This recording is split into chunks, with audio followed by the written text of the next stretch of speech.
আপনি কি জানেন আপনার পার্সোনাল ডাটা শেয়ার হয়ে যাচ্ছে, অর্থাৎ আপনার ব্যক্তিগত ছবি, ভিডিও অথবা ডকুমেন্টস অন্যের কাছে চলে যাচ্ছে আপনার মোবাইলে কিছু সেটিং অন থাকার কারণে? কিভাবে সেই সেটিং গুলা বন্ধ করবেন চলুন দেখে আসি। ভিডিওটি অবশ্যই টাইমলাইনে শেয়ার করে রাখবেন অথবা সেভ করে রাখবেন যাতে পরবর্তীতে দেখে দেখে কাজটা করতে পারেন।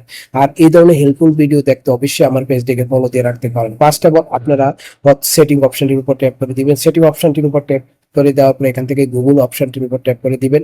গুগল অপশনটির উপর ট্যাপ করে দেওয়ার পরে নতুন আরেকটি ইন্টারফেস ওপেন হবে। এখান থেকে অল সার্ভিসেস এর উপর ট্যাপ করে দিবেন।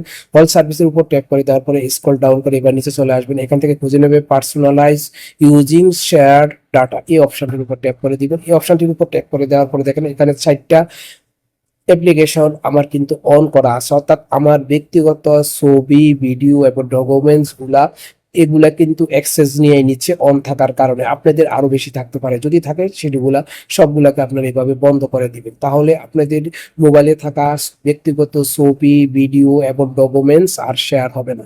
ভিডিওটি ভালো লাগলে যদি মনে করেন উপকার হয়েছে তাহলে অবশ্যই ভিডিওটি শেয়ার করে দিবেন, আপনাদের বন্ধুদেরকে দেখার সুযোগ করে দিবেন। ওকে, দ্যাটস ইট।